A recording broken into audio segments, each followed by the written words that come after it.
There you go. Hello, Victoriano. How are you?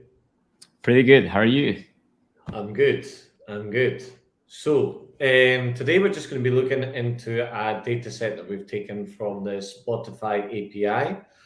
It's just a sample, am I correct? Just a sample of Yep. 21,000 21 songs. Yeah. 21,000 songs. Yeah, Yeah. 21,000. Yeah. 21 songs isn't going to be the best in us. That's an old album.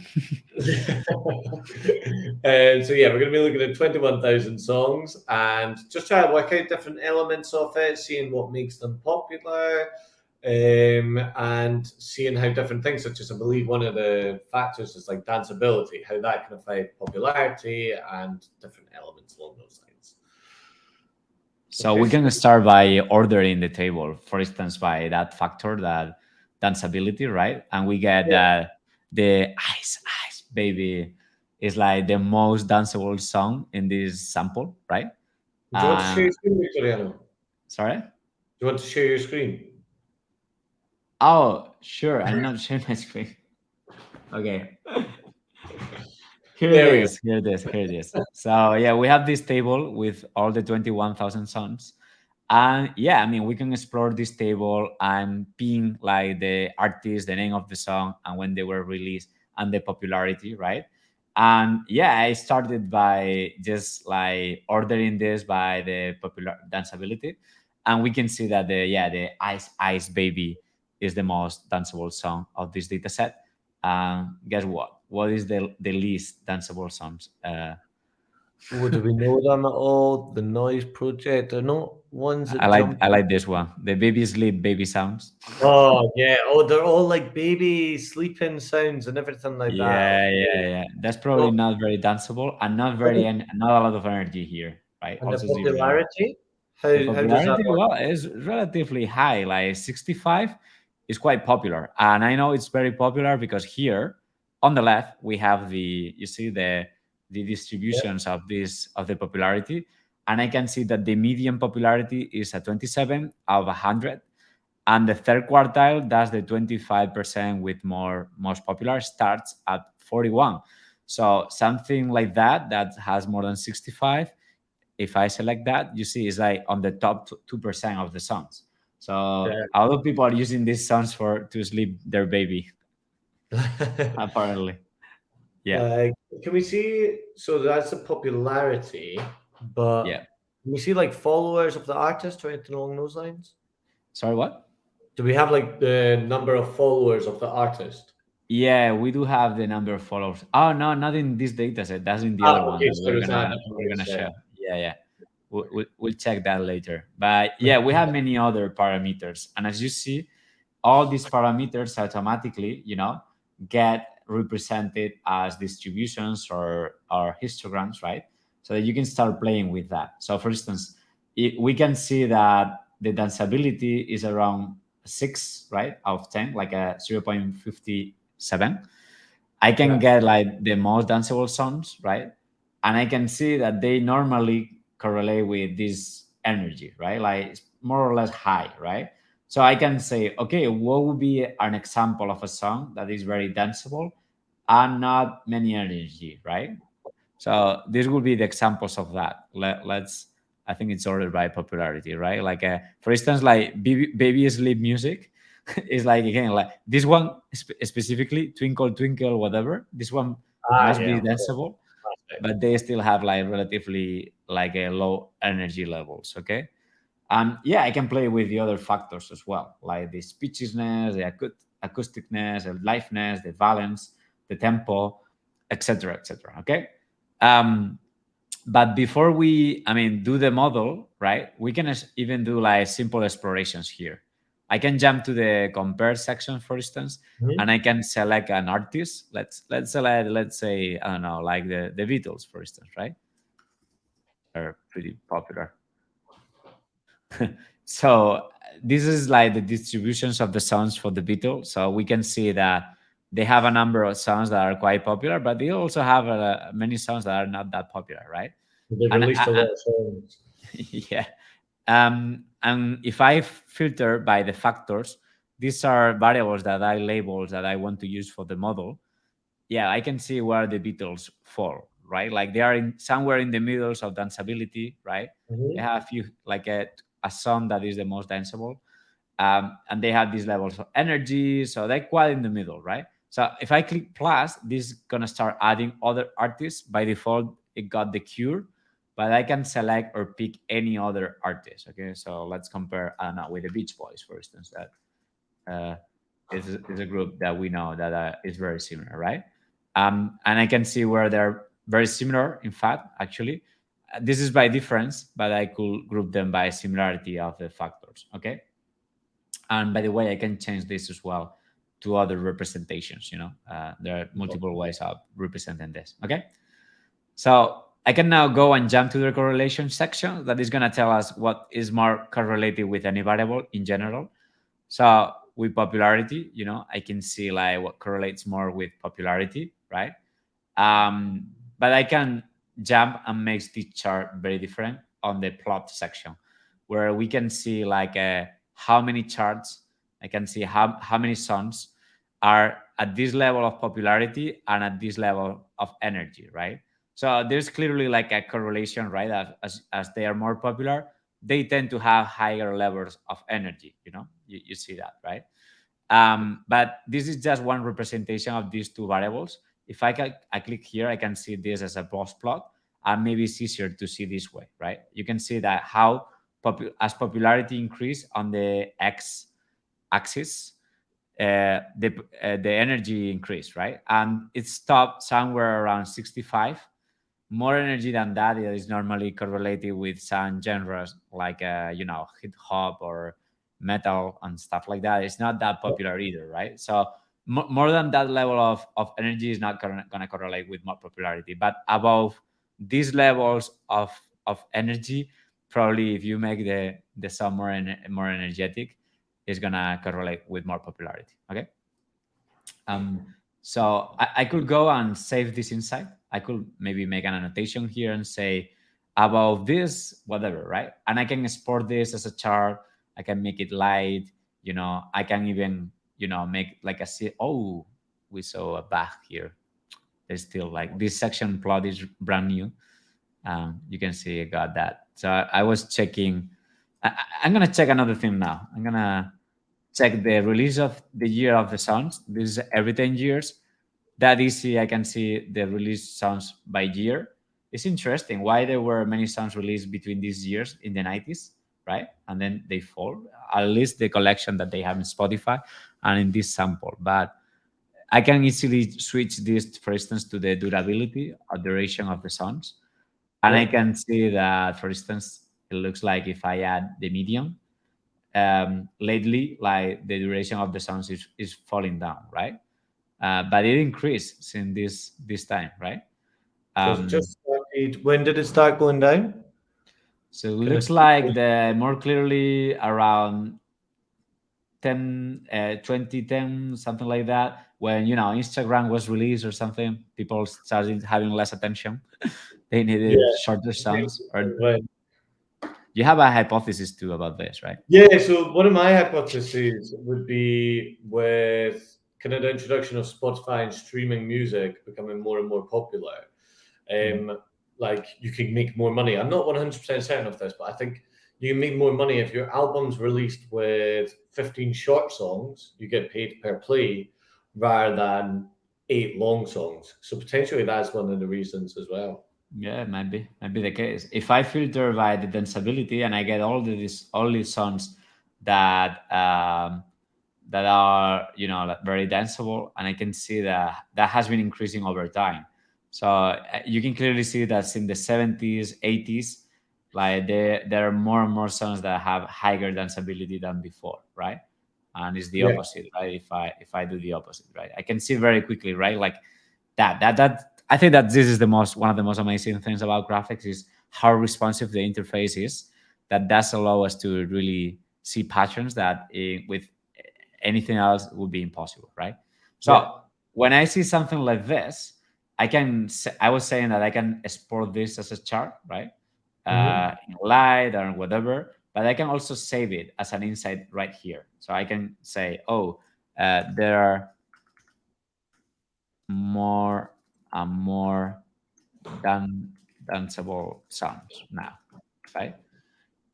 When this get created here, you see, this is like a PowerPoint, and I can easily, add more text, more context here. I can save it.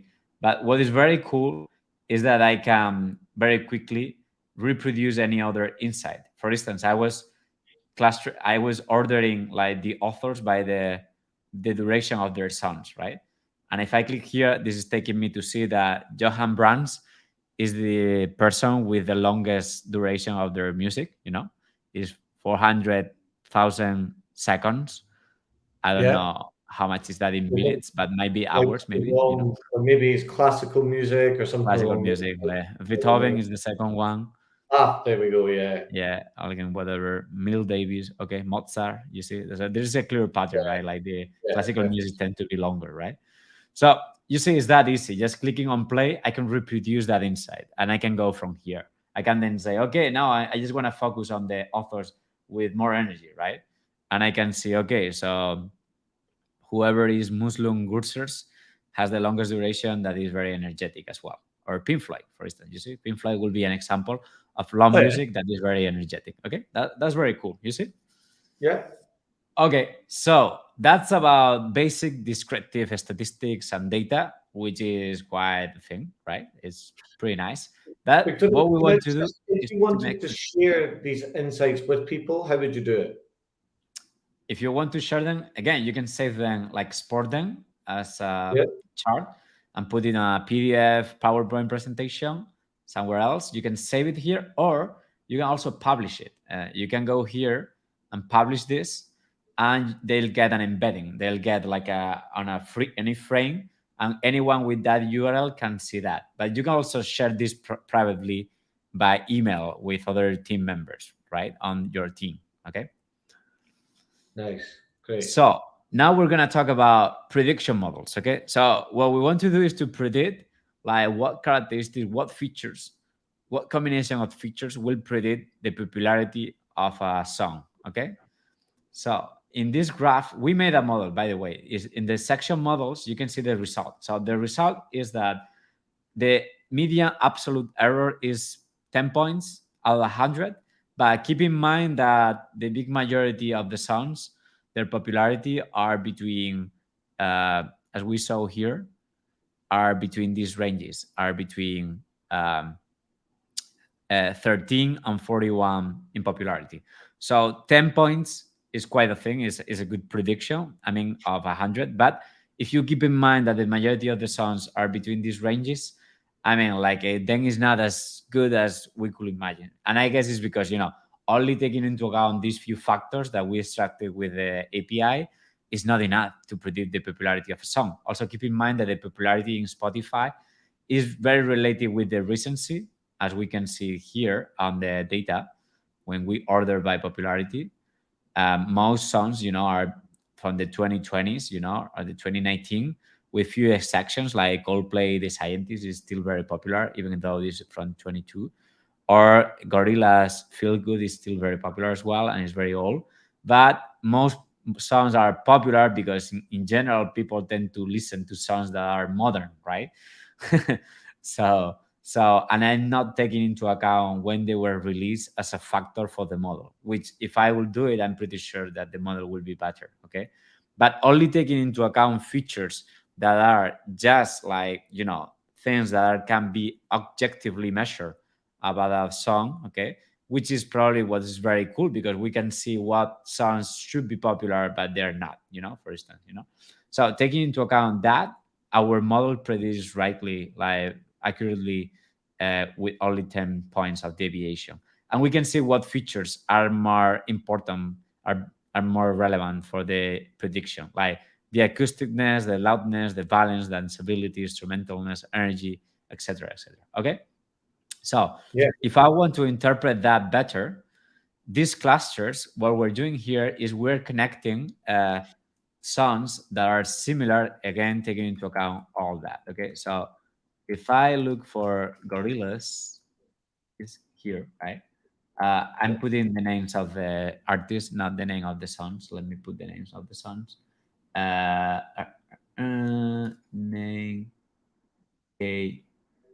So feel good, for instance, this song, if I click on select neighbor, okay, uh, uh, uh, this song, oh wait, is very similar to Dile a tu gato, that I don't know, or Palo Oscuro, or Atrévete, or Rot the House, okay, which are songs that I don't know, I okay. don't know these songs either. I can't be a good judge of how.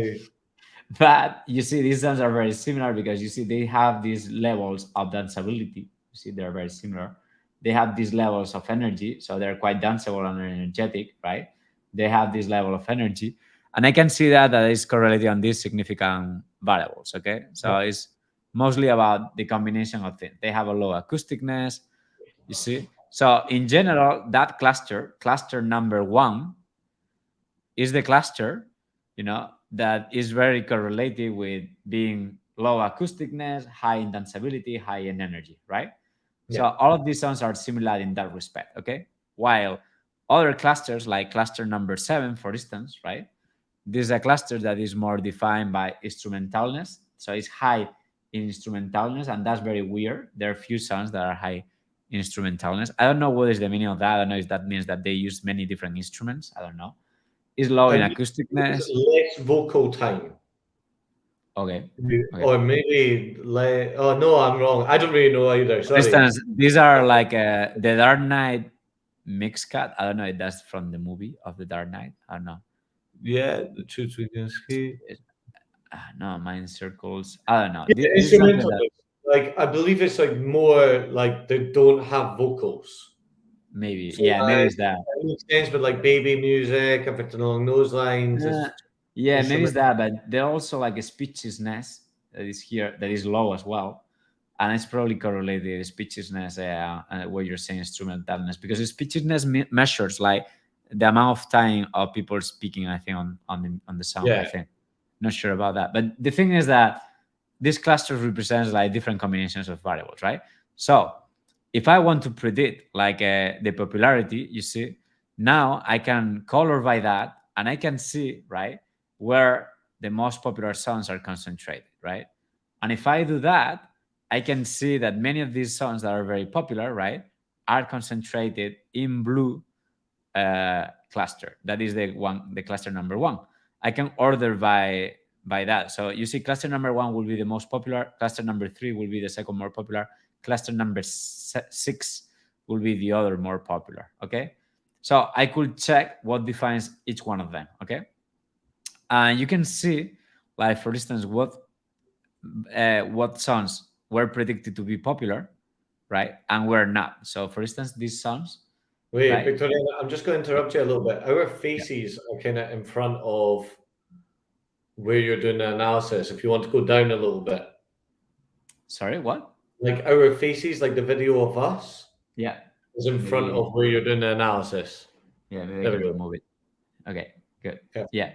So yeah, you see, like for instance, this song is in, I guess, in how you say it, like a Israel Hebrew, right? Hebrew, right? Hebrew, yeah. And maybe it has all the perfect ingredients to be a perfect song. The algorithm thought it would be a perfect song, but it wasn't very popular, right? Uh, so that's super interesting to see what other factors, external factors, are making these songs that, in theory, should be very good to not performing that well. Okay, so very quickly, let's jump to another example that we have here with Spotify Music. Okay, so in this case, what we're doing is clustering 88,000 artists, okay, taking into account the typical information that you will see that Spotify gives people about other related artists. Okay, so fans also like. So in this case, this is ACDC, right? We see the Guns N' Roses are similar, or are people also like it. R. Smith makes a lot of sense, right? Or keys, right? So if I go here and I search for ACDC, right? It's here, you see, right? There we I go. can see, you can even see the picture. That's nice. I can see like the neighbors, and now let me remove the search, right? And I can see that again, we have, yeah, Guns N' Roses, Aerosmith, Bon Jovi, right? You can even see the Black Jets are farther away, right? Because they're probably closer to other artists, right?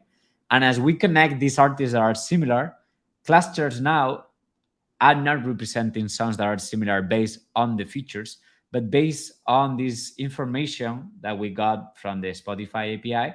So that these clusters are representing all the different groups that Spotify has in their algorithms for recommending music, which makes this nice, beautiful picture, right?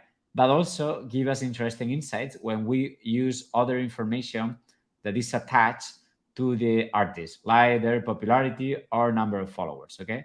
So I could see, for instance, right, like what clusters has more popular artists, right? So let me make this like stronger. So usually I can see that this is interesting that the artists that are the most popular are right in the middle of the graph, right? That makes sense, right? Because that probably means that the other genres are more niche, right? And things that are more popular are things that normally will like or are the average of many different tastes, right? Which is interesting, Yeah. right? So you see things groups like Maroon 5 here, right? Like Harry Styles, right? Yeah. And that kind of thing, right? You can also see who are popular and like more weird, right? Like for instance, like but these probably are connected to specific geographies. Like Sitangana, you see, Zetangana is super Yeah. popular now in Spain, right? But it's probably not connected to many other artists that are in the middle, right? Because it's is probably only connected to other Spanish artists that are doing weird things as Setangana is doing, mixing like different genres, right? And that's Yeah. interesting. It's like he became very popular, even though his music is not very similar to the average, right? But I can also see like who is very popular and has few followers, right? Uh, that's interesting. That's like super interesting. Like, um, I think normally what I saw is that you see like these are music that you use as background music as well. That would be like a thing, right? But Yeah. I mean, I think you guys get the idea. We don't want to make this much longer, but I mean, the possibilities are endless, and this is just something that we did for fun, not spending much time, and just with a small sample of the music from Spotify. Yep. Is there anything else that you want to add, Paul? This moment, not really. I think it's really interesting. There's equally just want to mention that there's a lot more of these kind of projects on our graphics blog. So, like, we Yeah. have another project that's about like popularity, like lyrics and how lyrics have changed throughout the years. Billboard lyrics, over what's that, Yeah. 15 Yeah. Yeah. years. And we've got an entire project made up of that where we talk about it in videos and in article form as well. So, and even looking at things that aren't music based within this blog, you've got lots of information. Yeah, yeah. I mean, I'm really impressed by this insight that is proving that indeed, like the lyrics of the music are getting more and more negative over time since the 1970s, and the negativity is increasing as well, right? So there are so many fascinating insights that we already found. Not spending much time, it could be great to work with people that are more interested into this. So that's pretty much it, Paul. Yeah, yeah. Thanks very much for that those insights, and thanks very much for your time. Bye bye. Bye, Victoriano.